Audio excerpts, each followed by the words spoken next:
అవి కూడా లింక్లో ఇస్తాను, తప్పకుండా చూడండి. అలాగే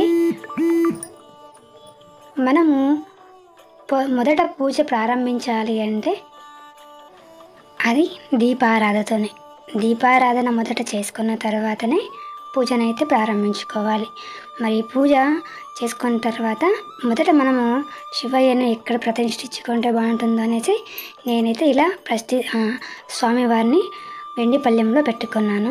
అలాగే మనము మొదట స్నానం ఆల్రెడీ చేసింటాము, కానీ ఆ స్నానం విధి చేసుకోవాలన్నమాట. కొన్ని నీళ్ళు తీసుకొని పూజా ద్రవ్యాలపైన మనపైన చిలకరించుకొని మనం 3 కేశవ నామాలు చదువుకున్న తర్వాత అక్షింతలు చేతిలో తీసుకొని ఆ రోజు తిథి, వారం, నక్షత్రం, మనం ఏ పూజ చేసుకుంటున్నాము, అలాగే మన గోత్రనామాలు, అలాగే మనకు ఆరోగ్యం, ఇవన్నీ కూడా చెప్పుకున్న తర్వాత ఆ అక్షంతలను నీళ్లు పోస్తూ గిన్నెలో వదలాలన్నమాట.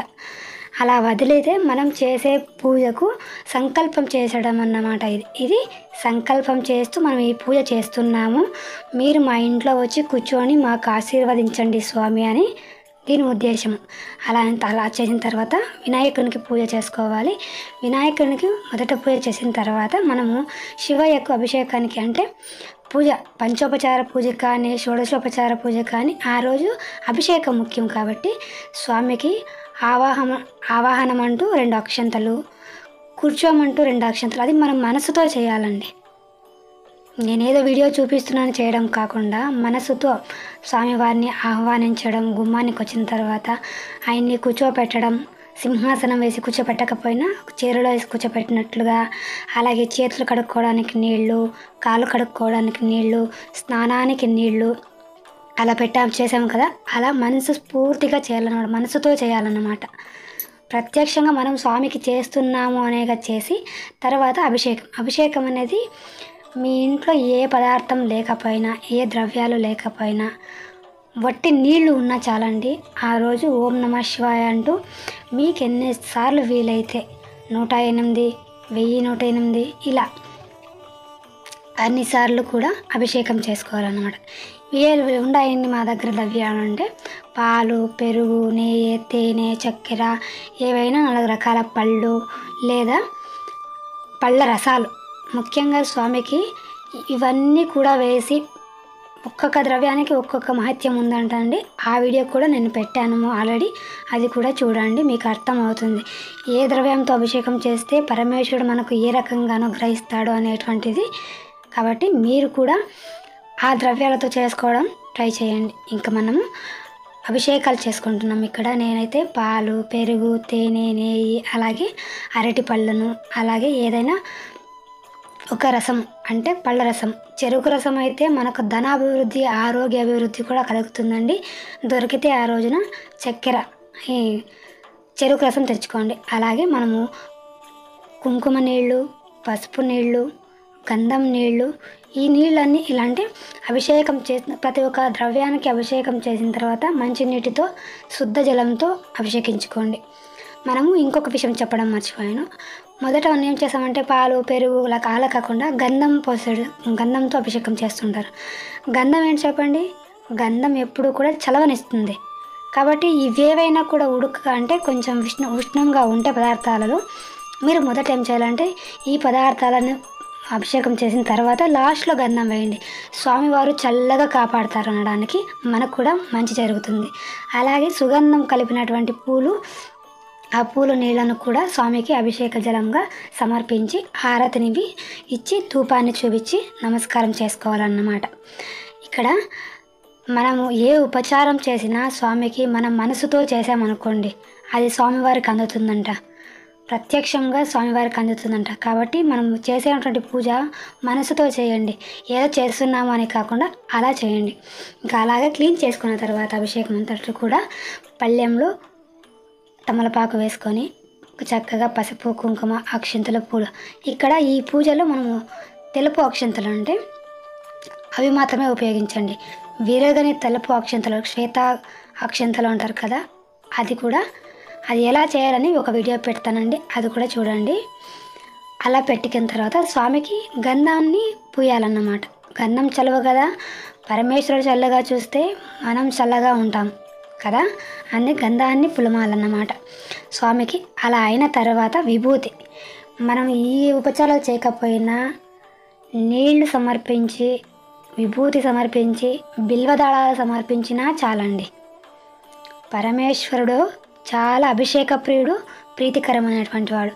మనం రోజు స్నానం చేసి, తలస్నానం కాదులేండి, స్నానం చేసి స్వామివారికి అభిషేకించామనుకోండి, తప్పకుండా మీ కోరిక నెరవేరు తీరుతుంది. అలా అభిషేకం విభూతితో చేయండి. భస్మం అంటారు కదా, మీకు దొరికితే ఒరిజినల్ భస్మం తెచ్చి పూజ చేయండి. అలాగే స్వామివారికి ఉపచారాలు చెప్పాను కదండి, దీపం, ధూపం, నైవేద్యం, నీరాజనం ఇలాంటివి మన మనసుతో చేయాలి. కాబట్టి గంధం, పుష్పం అన్నప్పుడు మనము ఆకులు అంటే స్వామివారికి ఇష్టమైనటువంటిది బిల్వపత్రాలు. మీకు దొరికితే బిల్వపత్రాలు తెచ్చుకోండి, చేయండి. ఒక్క బిల్వపత్రం, ఇన్ని బిల్వపత్రాలు దొరకడం ఒక్కటి ఎక్కడ దొరుకుతుందండి అనుకోవచ్చు. ఇప్పుడు మార్కెట్లో దొరుకుతున్నాయి వెండి అనేసి, అవైనా తెచ్చిపెట్టుకోండి. చాలామందికి చెట్లు దొరకడం కష్టమే. అలా లేనప్పుడు ఇలా వెండి తెచ్చిపెట్టుకోండి, సరిపోతుంది. వెండి అంటే కొంచెం రాసులో ఉంటుందండి. అలా తర్వాత పసుపు, కుంకుమ, హరిద్రాది కుంకుమ సమర్పయామి అంటాం కదా, అలా స్వామికి సమర్పించిన తర్వాత విభూతిని సమర్పించి, తర్వాత అక్షింతలు వేసి నానా రకాల పుష్పాలు కూడా సమర్పించవచ్చు. స్వామికి తెల్ల పూలు అంటే ఇష్టం కాబట్టి తెల్ల పూలు, అలాగే వస్త్రము చూపించిన తర్వాత ధూపం సమర్పయామి, దీపం దర్శయామి అంటూ ధూపాన్ని చూపించిన తర్వాత దీపాన్ని కూడా దర్శనం చేయాలన్నమాట. అలా చేసి స్వామివారికి చూపించి మనం కూడా కళ్ళకు అద్దుకోవాలి. ఆచారం ఉండేవాళ్ళైతే కళ్ళకు అద్దుకోండి, లేనటువంటి వారు పర్వాలేదు. తర్వాత మనకు నైవేద్యంగా మీరు ఏ పళ్ళు ఏవైనా పెట్టుకోవచ్చండి. ముఖ్యంగా ఆ రోజు మనం ఏదైనా ప్రసాదం చేసింటే అది పెట్టండి. మేమైతే తంబిట్టు అనేది, మేము కర్ణాటకలో ఉండడం వల్ల తంబిట్టు అనేది ఒక పదార్థాన్ని తయారు చేసుకొని పెట్టుకుంటామండి ఈ శివరాత్రికి మాత్రము.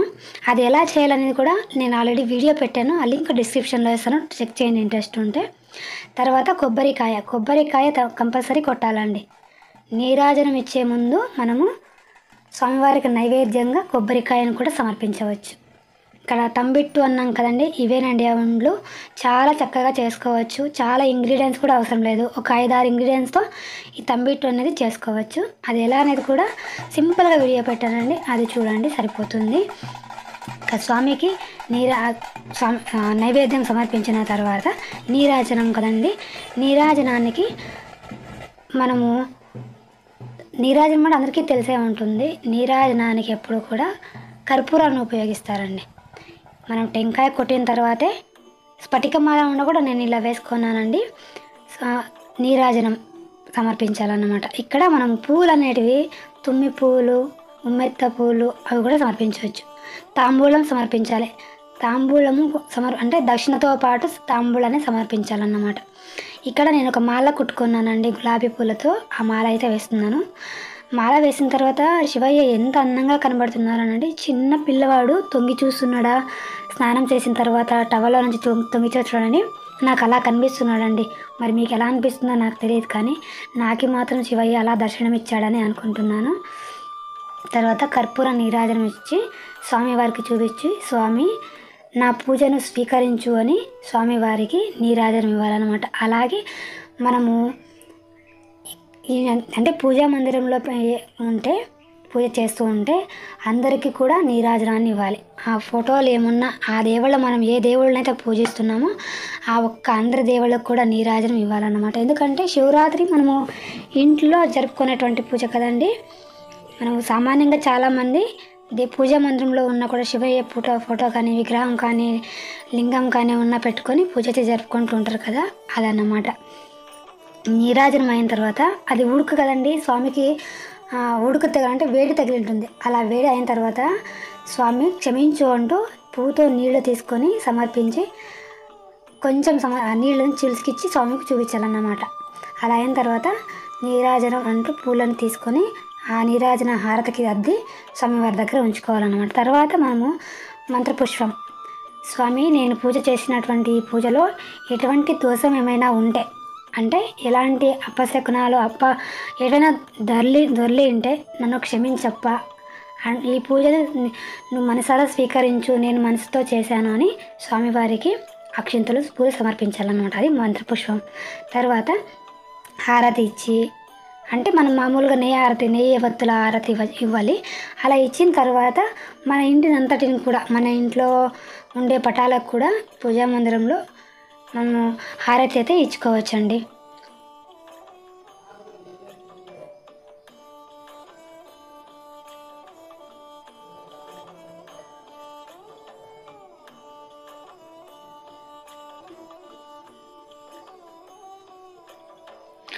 తర్వాత మా ఇంట్లో ఇక్కడ శివుడి ఫ్యామిలీ ఫోటో ఉందండి, అది పెట్టుకోవడం మంచిదని పెట్టుకున్నాము. ఇంకా ఇవాళకి ఈ పండుగ, శివరాత్రి పండుగ ఇంత ఘనంగా జరుపుకుంటాం. చూడండి ఎంత అలంకారం చేసుకున్నాము. ఇక్కడ అఖండ దీపాన్ని, మన పూజకు నిదర్శనంగా అఖండ దీపాన్ని పెట్టుకుంటామండి. అంతేకాని అఖండ దీపమే పెట్టుకోవాలా, కలశమే పెట్టుకోవాలని ఏం కాదు. చెప్పాను కదండి, శివుడు అభిషేక ప్రియుడు. కొన్ని నీళ్లు చల్లి పత్రం పారివేసినా కూడా ఆయన మనం కరుణిస్తాడు అని ఉపవాసం చేసి జాగరణ చేస్తే చాలా మంచిదండి. సో ఈ వీడియో మీ అందరికీ ఇష్టమైందని అనుకుంటున్నాను. తప్పకుండా లైక్ చేయండి, కామెంట్ చేయండి. మన ఛానల్ మాత్రం సబ్స్క్రైబ్ చేసుకోవడం మాత్రం మర్చిపోకండి. ధన్యవాదములు.